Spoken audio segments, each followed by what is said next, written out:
commandos has been fighting on for 3 months without supplies of any kind. Timor, overrun by the Japanese in February 1942. Here, the 8th Division's 2nd 40th Battalion had resisted the Japanese invaders for 3 days. Then they were forced to surrender. But the 2nd Independent Company still fought on as guerrillas. For them, there was no supply line. Australia believed these men dead or captured. Men like George Merritt and Barney Barnes from Western Australia, and the New Zealander Kiwi Harrison. They were very much alive, living off the country with the help of friendly natives. Those are deer steaks, venison. What was good enough for Robin Hood is good enough for them. Though wounded now, Doc Wheatley has claimed 47 of the enemy. The brothers Charlie and Stan Sadler are numbered amongst the lost commandos. Lieutenant Jerry Mackenzie finds the venison tough. Captain Bernie Callanan from Victoria wishes his bootlaces were as tough.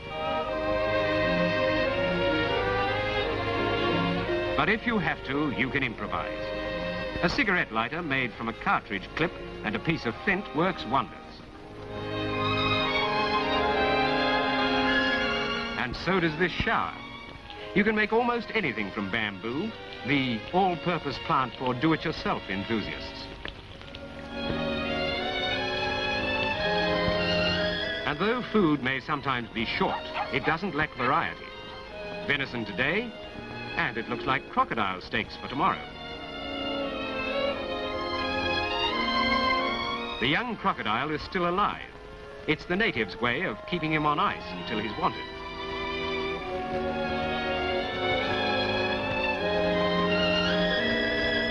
This is Villa Maria in Portuguese Timor. From here, the commandos raid and ambush the enemy. Frantically, the Japs hunt them. From the air, the Zero pilot can see only scrub and innocent villagers.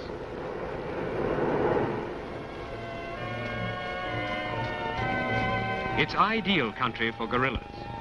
But if they're to survive, they must make contact with Darwin and somehow get supplies. With odds and ends filched under Japanese noses, the signalers begin to build a radio powerful enough to reach Australia. They call it, hopefully, Winnie the War Winner. Solder, melted from old gear, is caught in bamboo for use again. They raided Dili itself and shot up the town to get a car generator.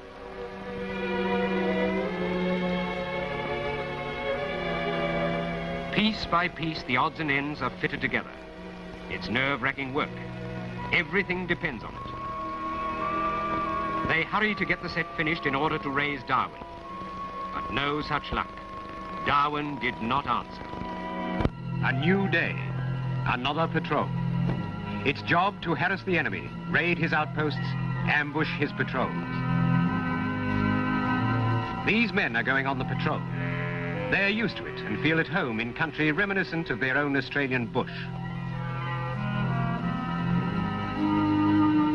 Breakfast is meager, hasty. They've far to go before the sun is high. For Alan Luby from New South Wales, today's job is routine. A raid with native allies against a village which has begun to collaborate with the Japanese. Mostly the natives are friendly to the Australians, so this is to be an easy job. Not like last month's patrol of Corporal Aitkins. It had ambushed a 25-man Japanese patrol sent out to hunt down the commandos. The Australians ambushed the hunters and killed every man.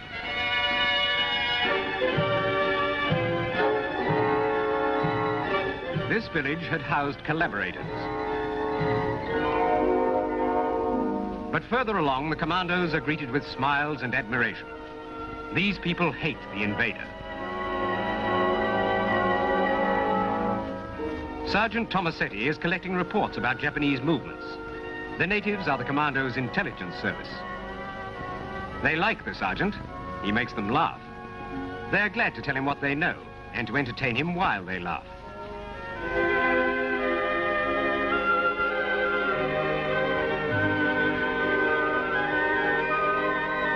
Meanwhile, George Merritt of Western Australia is glad of a drink. This is friendly country. In another village nearby, the natives are helping to build huts for a new company headquarters. The headquarters move often to baffle enemy attempts to crush the tiny Australian force, some 300 men in all, under the command of Brigadier Veal. There's nothing fancy about the huts, but they're cool in the tropic heat and will keep out the weather.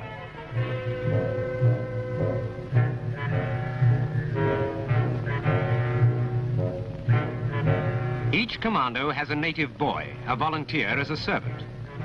These two, walking on palm leaves to avoid leaving footprints for Japanese patrols to find, bring news of a native stretcher party carrying in a wounded Dutch officer.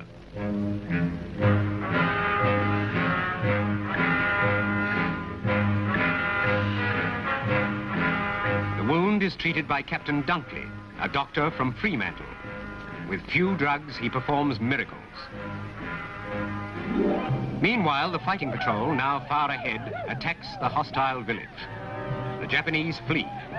With the enemy vanished, the commandos stand aside and leave their allies to deal with their own countrymen.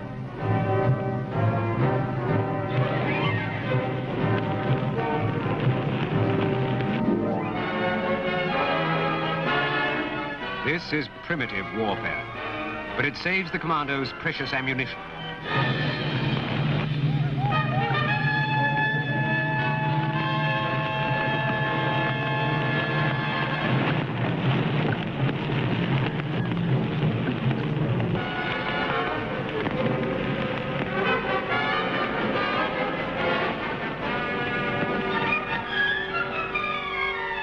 At the end, when the village is destroyed, many of the collaborators surrender.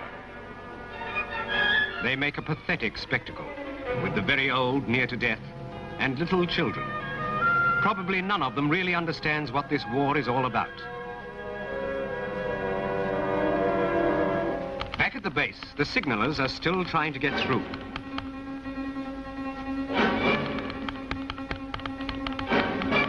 Suddenly, at Darwin on April the 28th, 1942, an army monitoring station picked up a strange signal.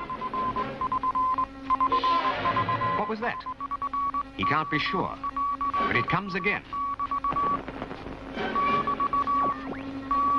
The 2nd Independent Company is not captured. It's fighting on. The message is relayed to the signal master. It's a great moment for the commandos. But it could easily be a Jap trick to lead a relief force into a trap. So the signal master's first reaction is suspicion. While the commandos wait tensely, the signal master devises a test question. To prove your identity, give Christian name of Jack Sargent's wife.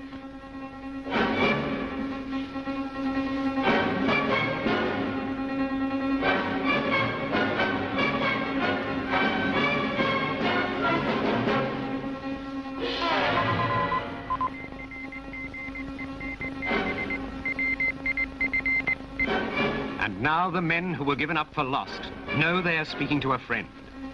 Jack Sargent's wife? That's an easy one. And over the ether flashed the one word which was to bring them help, food, clothes, ammunition, and the admiration of the whole Australian army. The signal master, a friend of Sargent's, okays it. And the most pressing problem of the Timor commandos is well on the way to solution. Their commanding officer and second in command, Majors Alan Spence from Queensland and Bernie Callanan from Victoria, can now plan war with a vengeance. First, they choose a dropping ground. Help comes quickly. From Darwin, an Australian Hudson bomber takes off.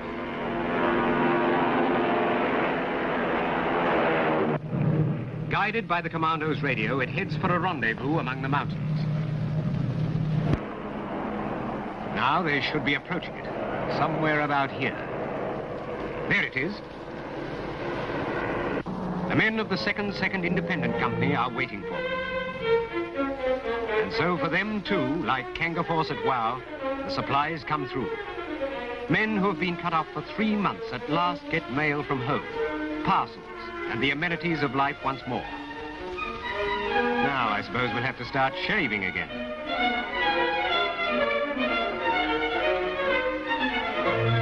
There are rewards, too, for their friends. Bright new silver florins for the natives. Real money instead of worthless Japanese paper printed on the spot. And the war goes on. The commandos use the famous Timor ponies to help them penetrate deeper into enemy-held territory.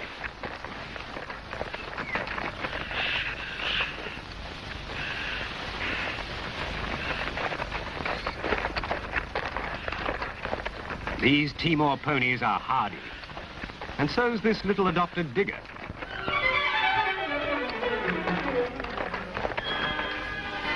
At last, after 5 months fighting, they are to be relieved by the 2nd 4th Independent Company. A few stay behind. One of these, now their commander, Major Jeff Laidlaw, known to his men as the Bull, farewells his NCOs. Other old friends are there too. The Bull shakes his men by the hand. So long, Doug Tapper. Well done, Jerry here. They told you war was tough at Wilson's Promontory. Yeah, a man could bet his shirt on that. Men like Captain Baldwin fought with superb courage. These commandos were a new breed of soldier, born of the ruthless needs of 1942. On Timor, these Australian commandos converted a lost cause into a fighting cause, in the proud tradition of ANZAC.